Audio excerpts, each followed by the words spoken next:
pertarungan politik ya teman-teman ya. Ya dalam sebetulnya sih untuk pertarungan politik dalam sebuah novel itu macam-macam ya, semua bisa ditulis gitu ya.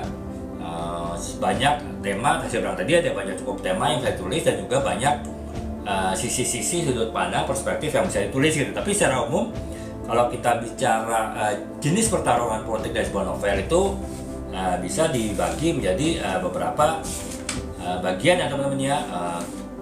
Jadi artinya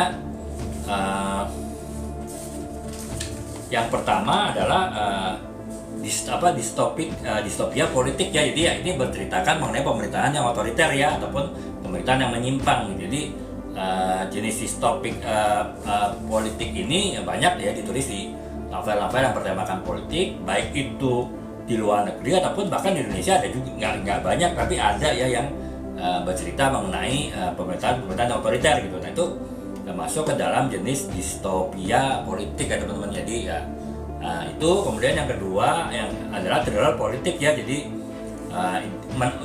justru menekankan kepada ketegangan ataupun juga ini ya kejutan dalam dunia politik ya teman-teman ya kan.